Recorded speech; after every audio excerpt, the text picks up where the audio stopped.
I have something to show you. I just bought it today, $2. It's a good prop. What goes around should come around. That's my topic.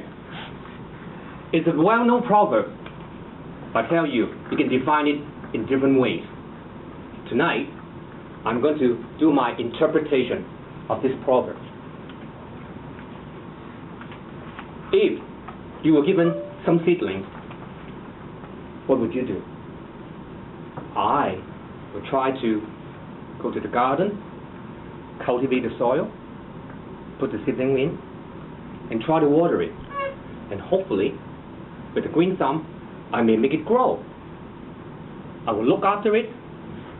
I will try to put TLC into the seedling. Hopefully, with the sun and no frost, something will come up. Every day, I watch it, and eventually, something will come up. Then, I'll try to put in some fertilizer, maybe, and make sure that the weeds will not cut into my nice area where I put the seedling. Slowly, with love, water, and sun, it will grow and prosper. Hopefully, it will grow into a tree. And if I use the proper thing, it will bear fruit. It will bear apples or something. So when it becomes a tree, I can reap the reward and eat the fruit. If you do well, you have your reward. Now, on the other hand, if my brother, who was in Toronto, came here and had a seedling, I guarantee you, he won't water it. He will just let it go in the garden. Alex, you do it for me. So, nobody is going to do the watering. Let it stay there, and maybe some of it will still come out. But you have to have a tender, loving care for your plant. You have to care about its surroundings.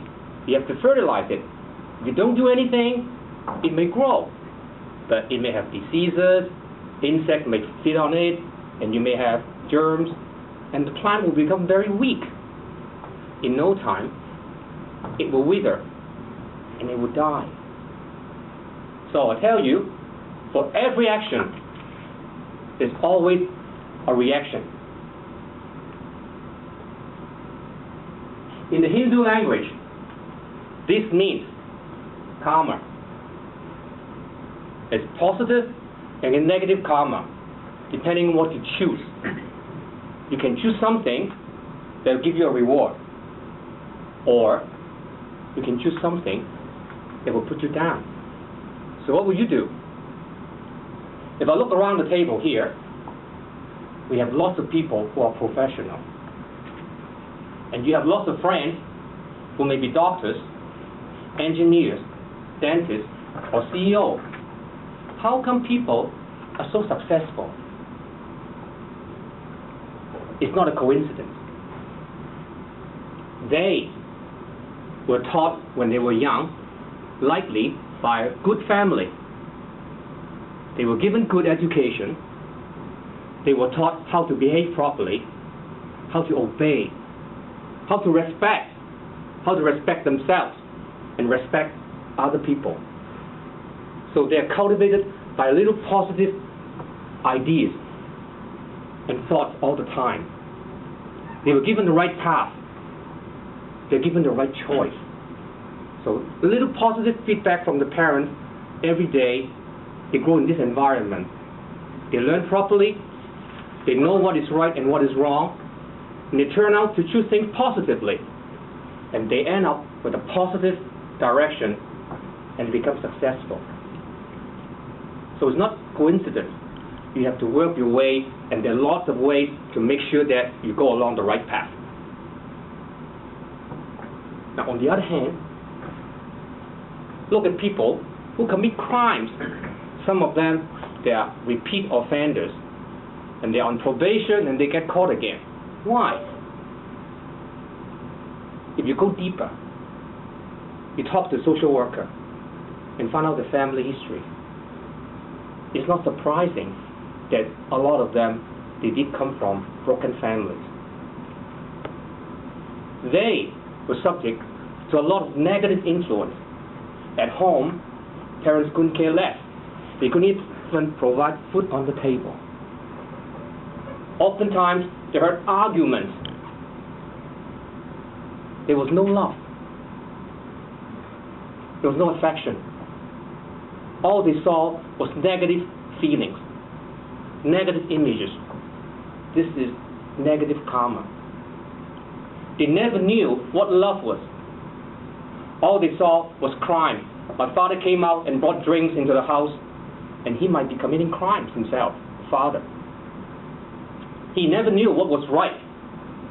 So these people ended up with negative influence, and they got onto the wrong path. But is it correct to institutionalize them? Think. You put them away in prison, send them away.